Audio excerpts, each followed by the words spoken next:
Hello and welcome to Birth of a New Dimension.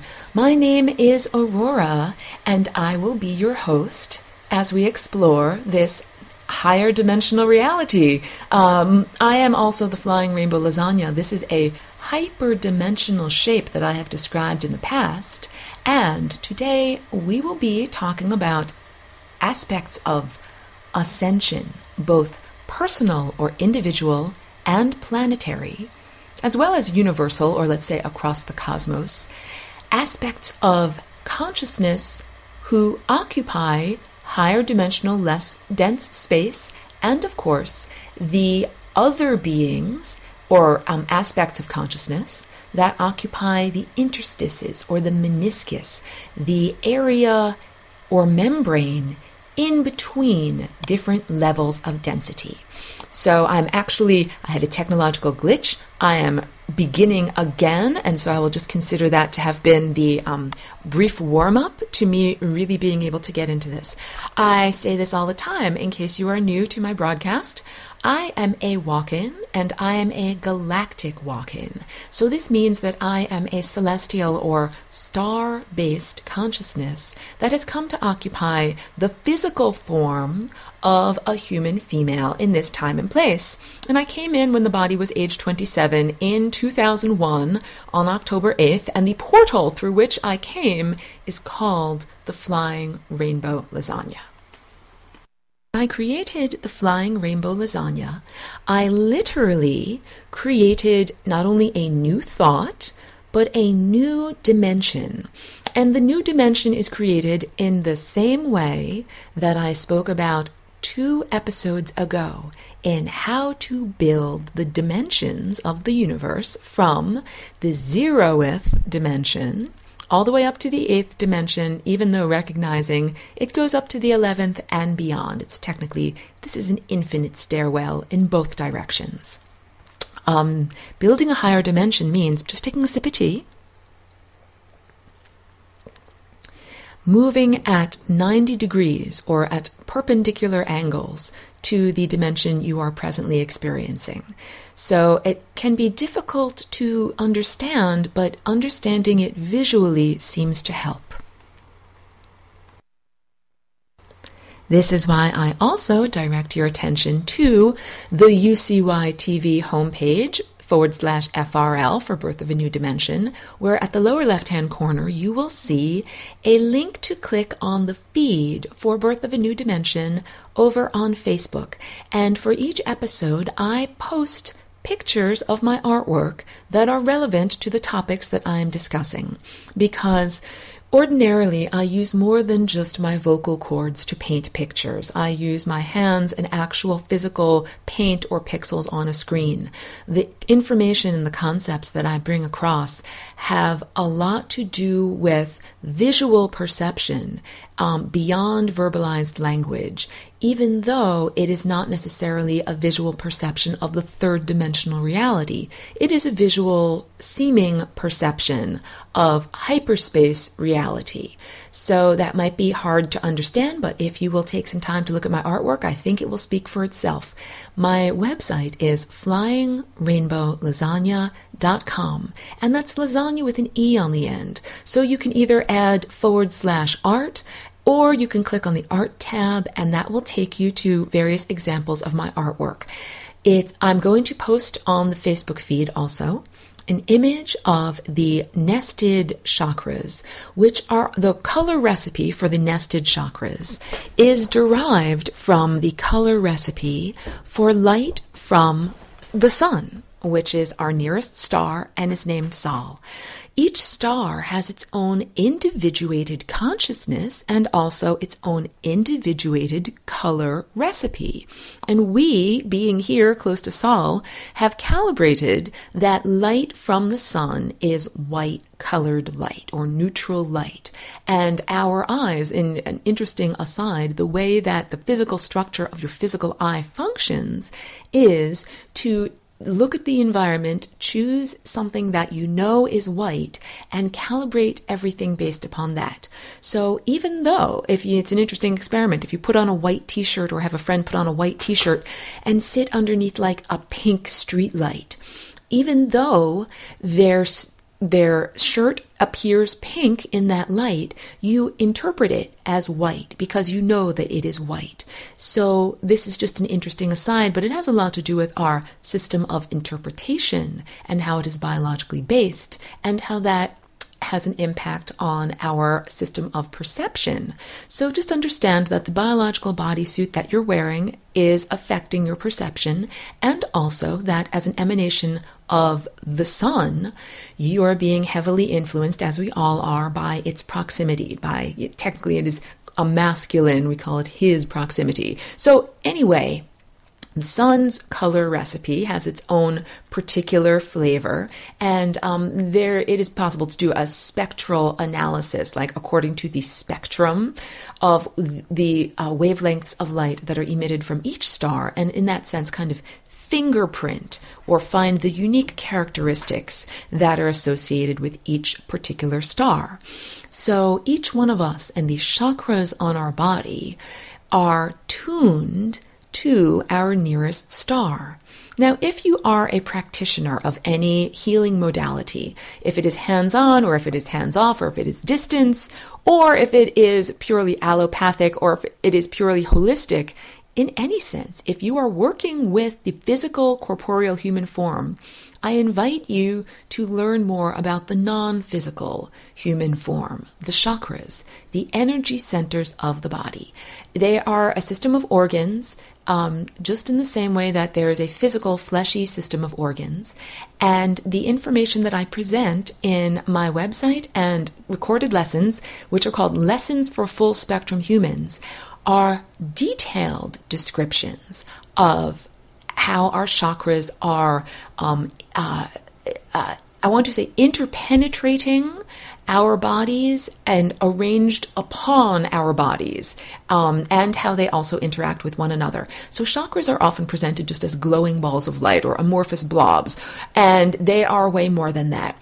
Also, please keep in mind that my pictures mostly are static images, even though I have done some animations of the lasagna, and that chakras are themselves moving. Hold on one moment here. So I use various tricks of the trade artistically in order to use optical and perceptual illusions to make it appear as if aspects of my artwork are moving, but they're not. So if you look at one is a painting called Ascension 2012, and I'll be sure to list that in the Facebook feed today. It contains some usage of color shading and line and form that makes it appear as if these chakras are actually turning. Anyway, that's a bit of a tangent. Check out Ascension 2012 on the Facebook feed. If you do healing, you should know about anatomy. You should know about the way that chakras fit together, what they are, and what they look like. So I do extensive drawings and paintings of exactly how they fit together. And they are they have proportion that is mathematical and that is consistent. So it's not just like saying like that something is made up. It's very much like the proportions of your thigh bone to your shin bone, or of the length of your jaw to the length of your lips. These are necessary proportions. They're necessary in order to maintain and sustain life and consciousness and vitality. In fact, the chakras and the proportions and the nested quality of them and the arrangement of them are absolute fractal tiny versions of the larger reality of energy in the universe. And the more closely one adheres to that larger pattern of energy, the more one experiences health, vitality, freedom, and continuity of consciousness. That basically aligning oneself with these higher patterns of reality is what leads to eternal life. What a great segue into the ascension process. What does it mean to be an ascended master? Well, I'm also going to place on the Facebook feed a picture of one of the timeline diagrams that I often draw that is shaped like similar to a circus tent. It's a vortex, but it is in profile, and it has been cut in half, and you can see a series of vertical lines that go from the bottom of the vortex up to the top, and one central line that goes all the way up to the top and beyond, that proceeds all the way to infinity, and which I would liken in the analogy of the circus tent to the tent pole that holds up the whole tent. That is the path of least likelihood, so named by me because there's only one path of the least likelihood. There's only one path that actually leads you out of this experience of reality. So I've spoken on other shows, on other episodes, how really, Groundhog's Day has given us a brilliant cultural vernacular shorthand for the idea that we are experiencing the refinement of consciousness on its journey. That just like Bill Murray going through his tragicomic paces, learning through experiencing every single iteration that he could within that context.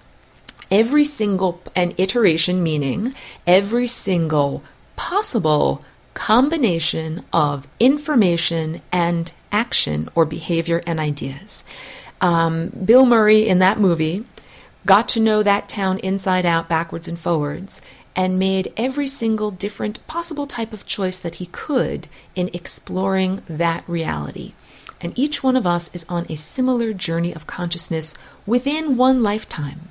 This is not, I'm not even referring at this moment to consciousness and our journeys reverberating across many lifetimes or concurrent realities. I am simply talking about the refinement process of consciousness within one lifetime. That there are many, many lifetimes, many timelines, pardon me. There are many, many timelines within your one lifetime presently where you died. You died immediately upon birth. You died almost as soon as you took your first breath. That's the predominance of the experience. But after you did that, like about 1,000 million billion times, you got better at it and you learned to live for a day, but then you died. And then you had to circulate back and you learned to live for 2 days. And eventually, through that experience of constantly moving forward through time and hitting the flowing membrane of death. So the flowing membrane of death would be analogous in the circus tent visual that I'm giving you as the flap, like the skin of the tent. It is technically not made of a skin. It is simply made of energy that is flowing at a different rate, in much the same way that a waterfall has a sheet of water that comes off of it. It's not made out of any substance different than the rest of the water. It just has different surface tension due to the motion of that water. Or if you've ever created a mini vortex in a glass of water by spinning a pencil and creating a little vortex, or if you've ever seen a picture of a tornado, these are all natural phenomenon of the vortex that arise simply from the action of material swirling amidst itself. It is one of the basic shapes of the universe, and this counts as a lesson in the interdimensional vibratory language of color, line, shape, form, movement, texture, and tone. And tone also has to do with music. So this is the interdimensional language. The paintings that I make and really the information that I am attempting to get across through my paintings and through artwork and sculpture and animation, it is all information in this higher dimensional language. So again, that is one of the things that I teach in my class, Lessons for Full Spectrum Humans. So Lessons for Full Spectrum Humans there's the initiatory level of 20 original recorded lessons, and there is also the advanced material of subsequent recorded lessons that even continue to be recorded. And the way that I have shared this information, first of all, why the formality of actually enrolling in a course of study? Well, originally I did make shorter, less formal 10-minute lessons, and I realized that the information that I had was cumulative, that it built, just like building a pyramid, First, it was necessary to build a foundation, and then other layers of information and understanding would be placed on top of that foundation, and that it was more than just a 10-minute informal presentation could accomplish. Also, a lot of the information that I have can be troubling to people who have a fragile worldview. So, for example, in Lessons for Full Spectrum Humans this semester, we are doing, at this moment, Lesson 18. It is a 20-lesson cycle, so you can tell we are at the end of the cycle. And the reason why I have placed this really challenging information, this really challenging lesson at this point in the class, is because it is necessary to establish a firm foundation of unconditional love and establish the relevant context for understanding galactic history. So, you are invited to tune in to the Wednesday webinar that is coming up the Wednesday after you will be hearing this broadcast, where I will be talking more about self-protection from negative thought entities. And so now we are getting into some more of the sensitive information that I present in my class. And the whole point is I ask people to formally enroll because it is an energetic agreement that you are saying, I want to know this information. It's very much like, when you tell little children about human sexuality, or when you share information with anyone that radically changes or can change their worldview, it is necessary to do it responsibly and not in a way that it can be misinterpreted or just cause a person to react negatively or violently or have an emotional, upset reaction instead of using it towards their greater upliftment. It's not pleasant information because it has a lot to do with the atrocities that were committed to the planet. Earth is a planet, Earth has a consciousness, Earth is like, a person, and Earth was horribly, traumatically raped, and just the consciousness level of Earth was greatly harmed. And I've spoken about, actually last week, very similar to the Mayan culture and the conquistadors, that the Mayans had a very sophisticated culture. When the conquistadors came, they not only wiped out all of the aspects of the culture, the experience was so traumatic. Literally, it involved a lot of death, a lot of violence, there was a lot of rape, there was a lot of sorrow. The Mayan culture itself forgot willingly about its own writing. It forgot about its own hieroglyphics. It forgot about its own cosmology. And a lot of that was dormant or latent for hundreds of years until more recently when it was revived and the Mayan hieroglyphs were decoded. This only happened in the 1980s, and the conquistadors came in the 1500s. So for hundreds of years, the Mayan culture lived in that state of amnesia as to its past because it was connected to some severely distasteful, traumatic memories. Well, I spoke about that and alluded to the galactic history that created the traumatic memories here on Earth. And it is remembered by Earth culture presently as the myth of Atlantis, a fantastical time, not even in prehistory, but in a nebulous fantasy realm of once upon a time, where certain events happened, but it is not meant to be believed in literally. Well, I am happy to give you that information, that Atlantis was an actual place. It was a worldwide antediluvian culture. When I say that, I mean pre-deluge, before the flood. It was high technology, high sophistication. When I say high technology, I mean higher technology than what is presently available to Earth surface culture. If you think your iPad is sophisticated, you don't really know what sophistication is. People there also had bodies that were in perfect divine alignment. One moment, please, while I pause this recording.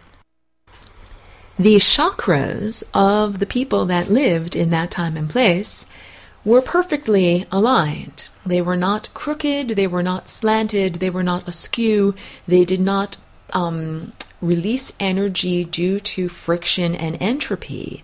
The beings who lived at that time had total connection to source and total access to their higher faculties. There was no dis-ease, literally the unease of one's body, spirit, and energy system, and emotion and mind being out of balance. And the event that unfolded that caused what we would call the fall of Atlantis was really an invasion of consciousness. So I will tell you this, or people who live on Earth to you, that there are many movies that are about what if invaders came and tried to take over and enslave Earth, and it is not a question of what if. This has really already happened, and that Earth culture that we see around us, and even language and even the human mind itself, are all bars on the cage, and that humanity does not have a memory of ever being free. And that's important.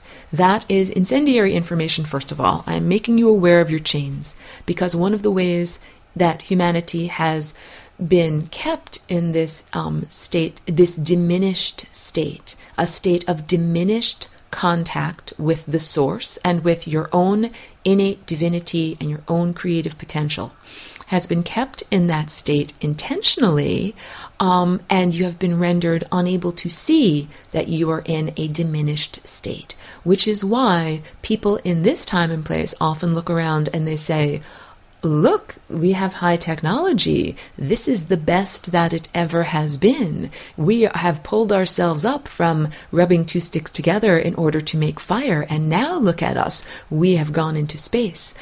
But, not only is that hubristic or, prideful to a fault, but it is not based in facts. Because if we do something simple, like look at the Great Pyramid in Egypt at Giza, even if you used the currently available technology of tools, engineering, and enormous cranes, it would not be possible to replicate those buildings. Literally, it is beyond the technology of the culture that we presently live within. And that is very hard for this hubristic society to recognize. So there's a lot of things that are swept under the carpet or intentionally held in denial. And it is up to each person's choice. Like, this is also about me, my personal responsibility as an interdimensional communicator, and how much I am allowed to share with people, and how much it is appropriate for me to share with people, and which people I share that information with. So, on this radio broadcast, where it is public and really the audience is open, I attempt to be responsible. And when I say responsible, I mean, like, I am connected to a library of information. This is the universal or cosmic library. However, it is possible to tell a lie with facts.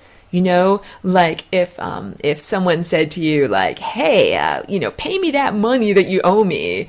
And you say, yeah, I'm going to pay you money on next Tuesday. Next Tuesday comes around and you give them a penny. It's like, your words are right. You gave them a penny, you gave them money, but it wasn't the full amount. And you knew it when you said it. You knew that you were being misleading in the experience, in the moment of saying it.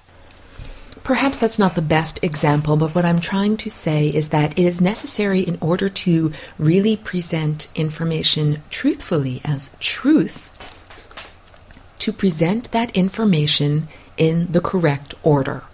So I could have a book that is entirely factual, but if I read page 8 and then skipped to page 72 and then skipped to the end and then rewound and went to the beginning, I could be developing a very distorted and skewed version of what truth is, because I did not ingest the information in the proper order. So for myself, as a presenter of information and as a responsible one, it is necessary for me to present it in the correct order. So this is, again, why I invite/encourage everyone, join my class.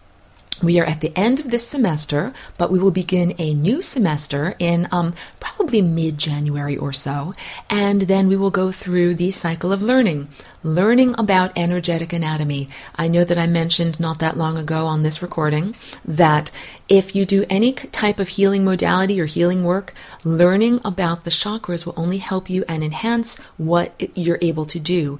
And the information that I present about the chakras and their size and their shape and their relative proportions is, I don't think it is available through any other teachers. I have not seen it presented in other places. So, and it's certainly not proprietary. That is information that is not incendiary, and I don't think it's going to push anyone over the edge to know what their chakras are shaped like. However, it could push people over the edge emotionally or in their life, their worldview, to understand that there are indeed negative entities that interact with all of us on a daily basis.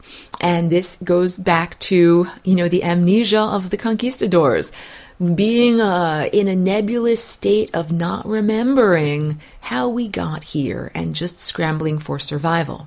Well, I will tell you that and please, take my course, because then I can just speak very openly about all of these things.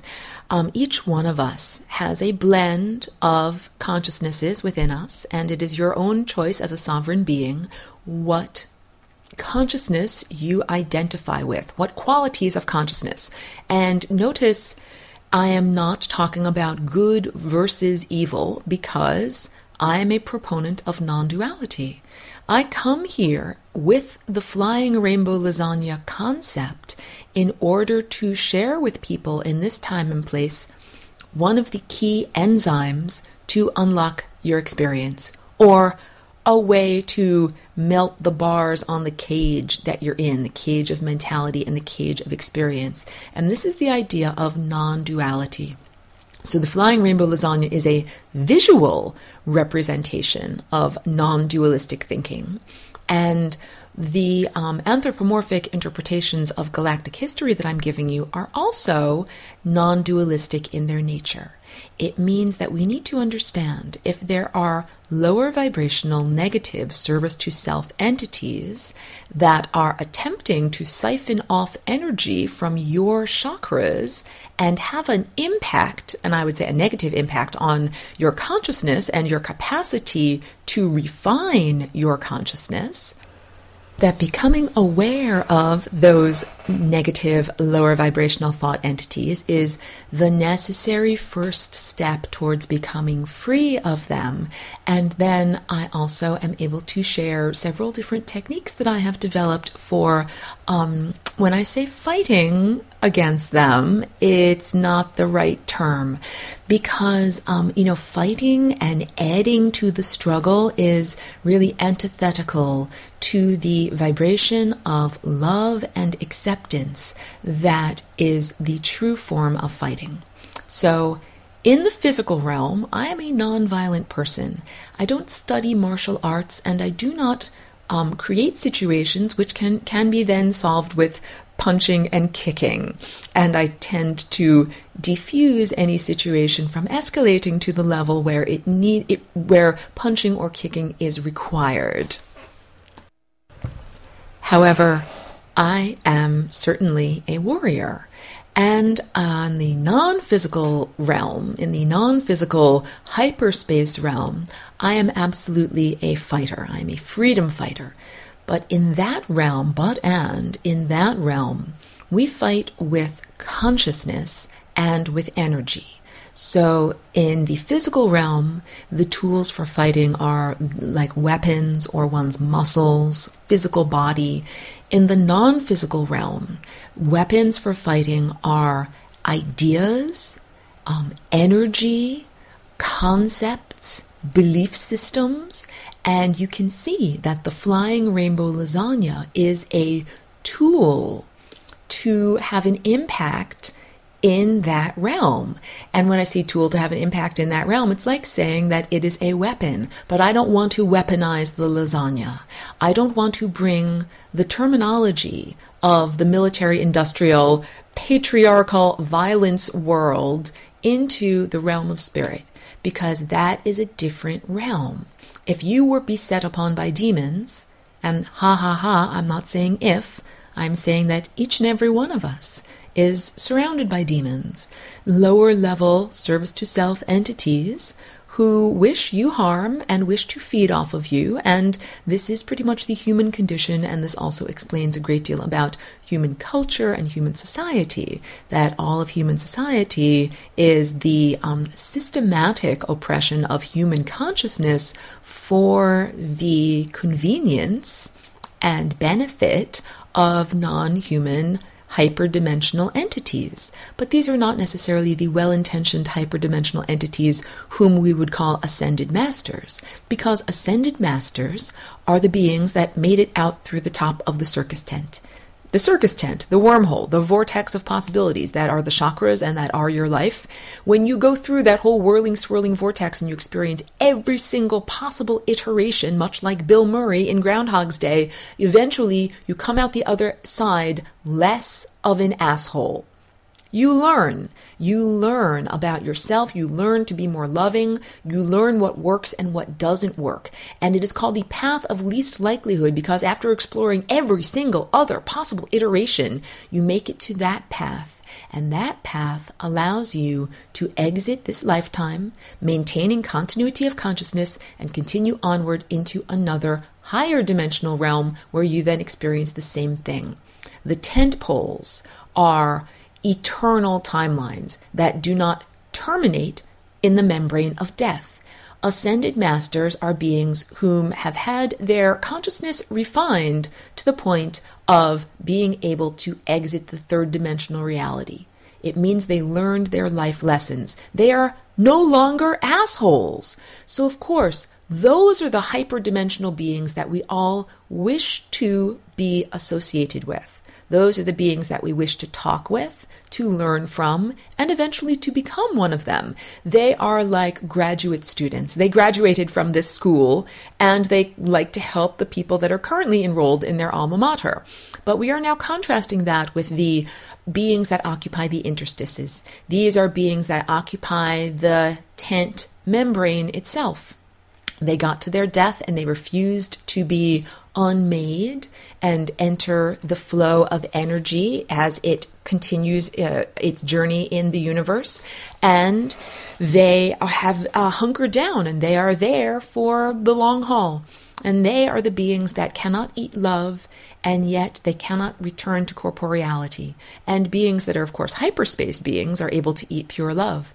So the beings that are stuck in the interstices cannot eat love, and they don't have a physical body to eat physical food. So they have literally created heavier, denser emotions, which they farm from humanity in order to survive.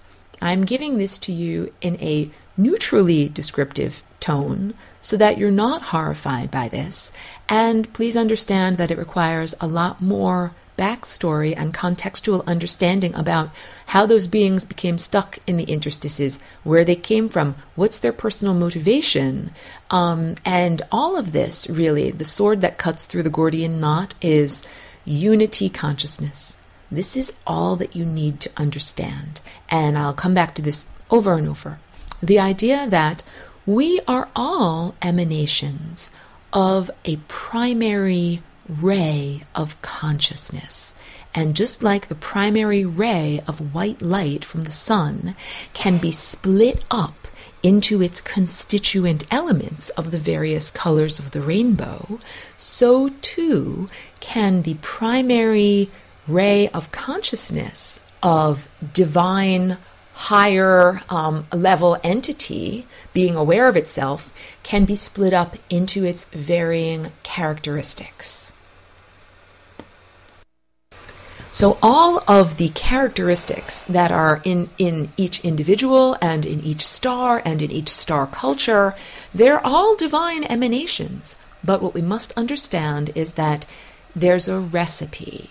And just like I was talking about the color recipe and making, a cake, in a cake, you are supposed to have a tiny little dash of vanilla extract. If you pour in the whole bottle, the thing will taste terrible. Or how about salt? 1 teaspoon of salt, please, is the appropriate amount per cake, not an entire canister, which would render it poisonous. So we're talking about personality characteristics, the personality characteristics of the beings that ended up lost in the interstices. It's like there is a value to those personality characteristics, but it has at this point run rampant, and it is necessary to rein it in so that there is balance and harmony. And when we say balance does not necessarily mean equality. Balance means that there is a pleasing amount, like a tiny amount of lead is equal to a huge mountain of feathers. That's balance. So in the universe, it is necessary to have a little bit of chaos, literally. I've in other recordings, I have likened the probabilities and possibilities and timelines of the universe to a musical score. And the hyperspace beings that eat nothing but pure love and that we would describe as angelic, the ascended masters, they follow the musical score of the universe perfectly. They follow every single note. They do not deviate and they do not add. There's an amazing beauty to that. It's like being a classically trained musician and you play Mozart or Bach note for note and the intonation is perfect. But this is very different than being like a jazz musician. Very different than someone like John Coltrane, who started off with a basic template. I'm going to play this little melody, and then he took that melody and riffed and added to it and imagined more, added notes, took away notes, changed it and shifted it. And that is what the experience of being submerged in the fourth dimension is like. That's what it's like to be experiencing time. We are here as organic beings, and this is why I'm here. Hello. I gave a little bit of history today about Atlantis. Guess what?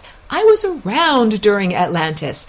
I did not have a corporeal form, but there was a extensive interaction between the non-corporeal beings and the corporeal beings. And at that time, it was a very different time than here and now. So now, in this time and place, if you want to talk to people, you have to have a body. People aren't that open to just psychic contact or talking to a ball of light or talking to, a flaming cloud in the sky. In order to have great conversations in this time and place, it helps to have a body, which is why I have a body. And I also have a body in order to achieve certain levels of creativity that are not possible when one is not in a physical format. So in order to have new ideas, like the flying rainbow lasagna, having new ideas is very much like having a child, like giving birth to an actual child. Well, okay, what a good segue here. Birth of a new dimension. So I am here in order to assist in the birth of this new dimension. And the birth process means coming forward into consciousness, because we're already in the new dimension. We're already there. But many people are still experiencing the preconceived limitations or the programs of what their old experience was. They haven't necessarily gotten the memo and the updates and the upgrades that say, hey, you're now unlimited. You don't have to be like that anymore. But more and more people are getting the updates and upgrades as to the new possibilities. So one of the new possibilities is you no longer have to die a corporeal death. And there have been beings who have ascended throughout human history. And this goes, back into stories from the Bible and other mythologies. Like the Bible speaks about Ezekiel just going up. In Taoism, Lao Tzu talks about let me rewind that. the teachings of Taoism include the story of Lao Tzu, the founder of Taoism, simply going up in a ball of light. And he got to take his horse, which I love that story because I'm very connected to my cat, Ashley, and I'm convinced that she is ascending also. Well, I'm a little bit joking there, but really, everything that is on the surface of Earth at this moment is ascending. A student in my class asked a beautiful question about our gut bacteria. When we ascend, will we still have our gut bacteria? Fascinating, right? Because ascending means we are literally turning up the vibration of all life on Earth. So that means all of the cells, even seemingly inert cells, like a mineral life. You know something, guys? Soil is alive, not just the microbes that break down the soil, but the actual minerals themselves. So all life on Earth is ascending right now, and it's not just on Earth, it's also on other planets, and this whole realm is ascending. And the point is that as the planet is ascending or raising its vibration, all of the life, plants, animals, insects, minerals, are also raising their vibration.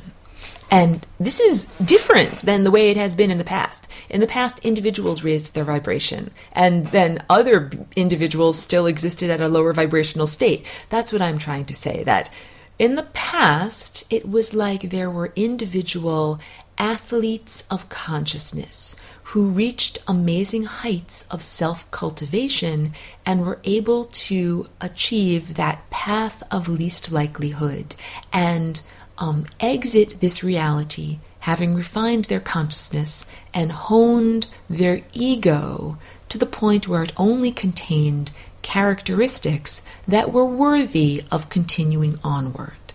That is what the refinery of consciousness does. All of us are emanations from the primary ray of consciousness.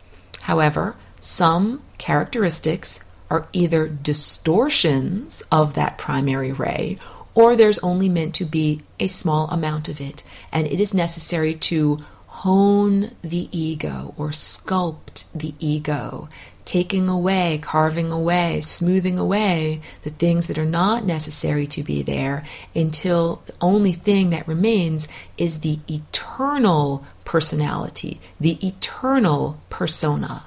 So this is something to encourage each one of us, because people often are afraid of death because they're afraid of the end of their ego.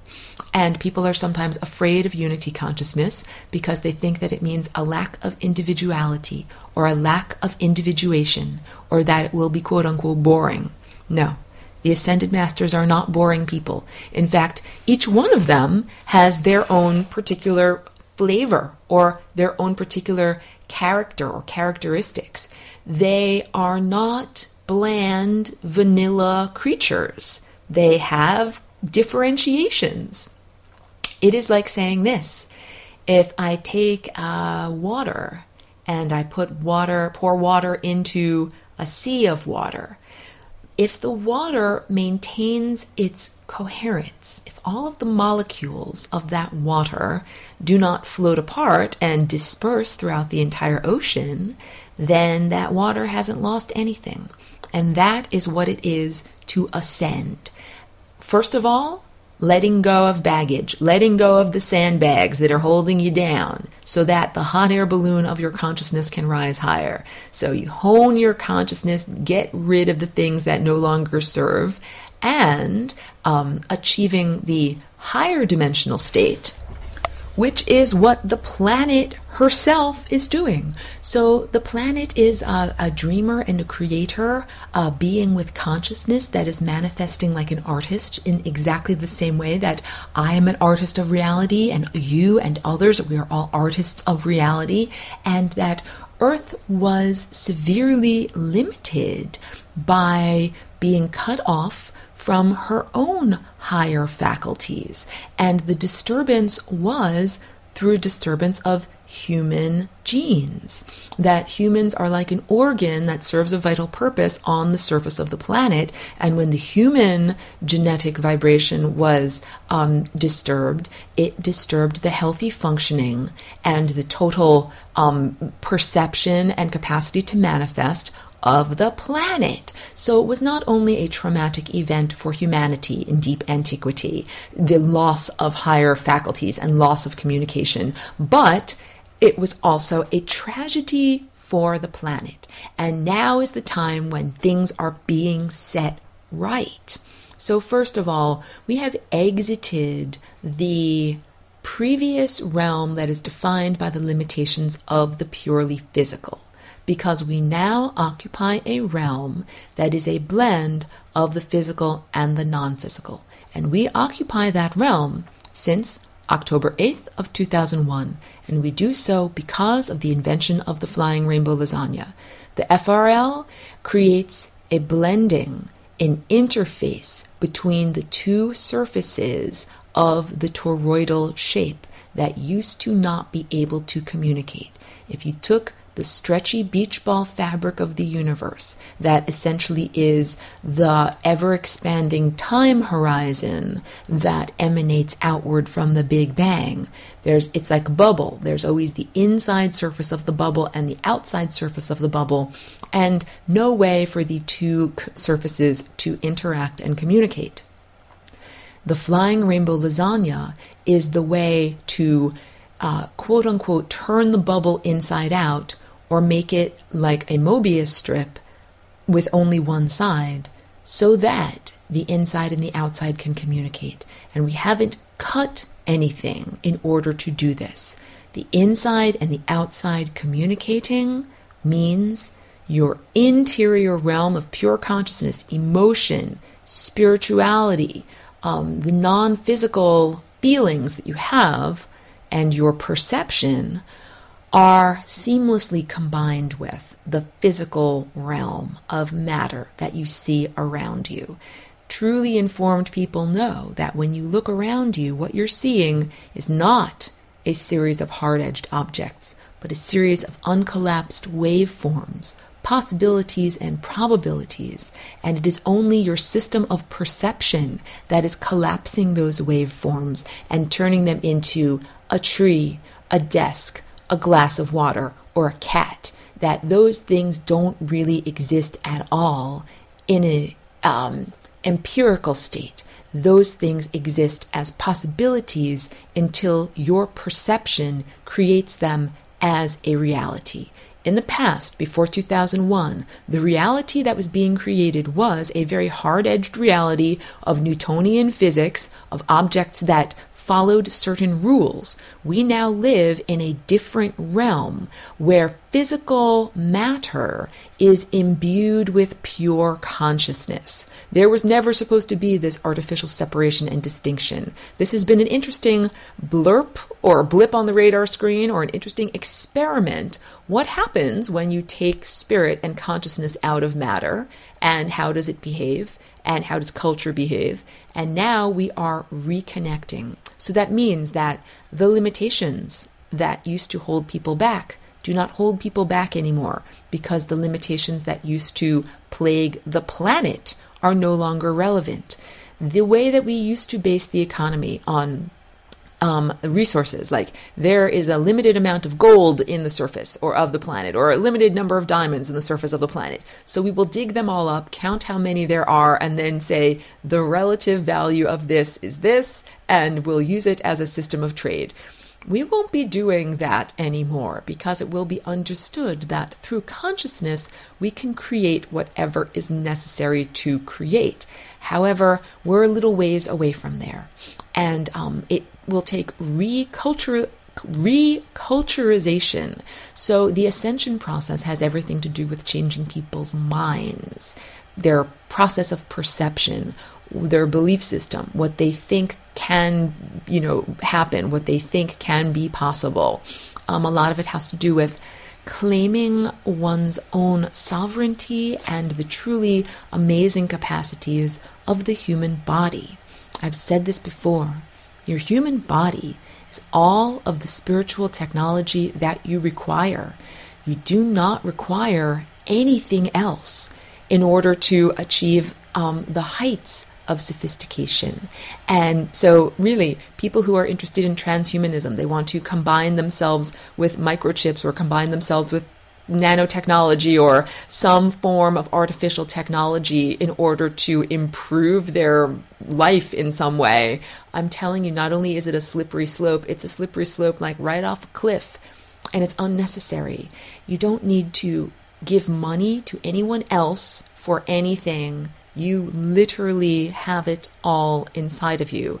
And so, of course, that's a wonderful secret for beings who do not want you to be empowered to maintain, that no one would want to tell beings that are enslaved or in a cage, hey, psst, guess what? The way to exit is over there, or the way to get out is through these simple steps. Of course, they would never do that. So the beings who created the cage rendered you blind to the existence of the cage, and blind to the existence of the beings, and also rendered you in a state that devalues the very capacities that through cultivation could get you out of the cage. So this has everything to do with perception and imagination.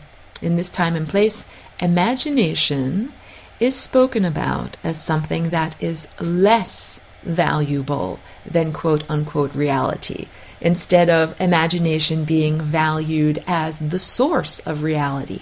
You know, to me, imagination is more valuable than an object.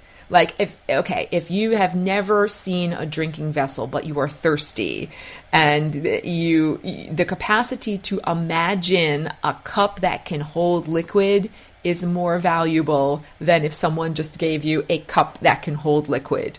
And if you can imagine a cup that can hold liquid, then you can innovate what you need to suit your needs, is what I am trying to say. So the capacity to use your imagination to innovate, to suit your needs, it's a magical capacity. And the imagination is also the emanation of reality. It is through thinking about it and imagining it that we then set into motion the series of events of actually experiencing something. This is what I mean by Earth not being able to have full access to her creative capacities, because Earth the planet and Earth the consciousness is all about being able to imagine something and then actually have it be manifest and actually have it come into existence. So I am an imagining of the Earth, in the same way that I imagined the flying rainbow lasagna and then have created it as my art project and have it as my mission to share with others here. I am an imagining of this planet. The planet imagined someone that would come here with the enzyme to unlock the experience so that the planet could return to her true state of artistry, and each member of the planet, all those who are living on the surface of or are associated with the life of this planetary consciousness, would also be finally able to claim their innate creative capacity. Because I truly believe if each one of you had access to your true creative innate capacity, you would create beautiful lives for yourselves. Not only would you create beautiful sustenance, like beautiful nourishment, you'd create beautiful interactions between members of your own species and members of other species. You would create beautiful innovations of artistry, self-expression, and technology. You would create innovations and beautiful systems for healing and regeneration. That this is the true state of human potential. People who look around and they say, no, the true state of human potential is greed and violence and, yes, the hubristic arrogance. Really, that's not true humanity at all. Those are all distorted personality characteristics that, although they might be necessary in any recipe, like a tiny dash of salt, have run rampant in this particular experiment and need to be reined in. And those characteristics are presently being reined in. And I know I spoke about, at the end of this broadcast, but spoke about earlier, just not that many minutes ago, being a warrior in the hyperspace realm.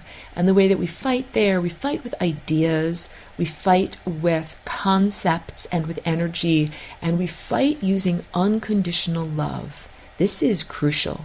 The muscle that you use, or the muscles of the fighter in the higher dimensional realm, it's not your biceps, it's not your abdominal muscles, it's your heart, it's your capacity to be unconditionally loving. That does not mean being a doormat. It does not mean, oh, I will be passive and allow evil beings to harm me or harm others. Far from it. Being unconditionally loving means I see that there is evil there. I recognize who you are. I see what you're doing. I know what your origins are. And recognizing that you are a distortion of the primary ray of true divine consciousness, I now send you back to that divine consciousness so that you can become reacquainted with yourself as God. And this is one of the techniques that I teach in self-defense against lower vibrational negative service to self thought entities. So that is Wednesday night. This upcoming Wednesday night, I will be teaching the various techniques that I have developed for basically how to fight using unconditional love, these energetic beings that occupy the interstices in a very negative and inappropriate way. And those interstices are being cleared out through my own actions and through the actions of many others that are helping to move energy in the universe to where it needs to be. So it's kind of like saying the fatty deposits that are clogging up the arteries of the universe are presently being unblocked. Each one of us does that on an individuated basis, and we work together. In the past, people ascended individually. Right now, we are ascending as a group. This is a soul migration, and we are flying together like a bunch of geese flying in a V, or like many, many bison, like an ocean of bison, a herd all going together.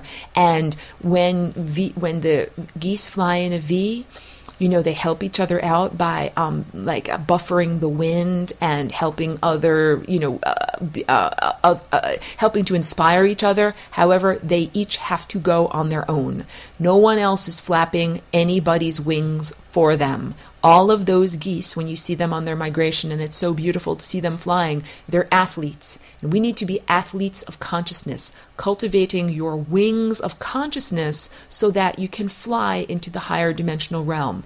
You cultivate your wings of consciousness by learning to achieve unconditional love, by learning to heal the lower vibrational negative entities that come to you and present themselves to you, because they are truly aspects of self. That is unity consciousness, understanding that they are simply aspects of your own self. It's a big topic. There's more to talk about. Please tune in next week, and please enroll in Lessons for Full Spectrum Humans, where I can tell you everything. Thank you so much.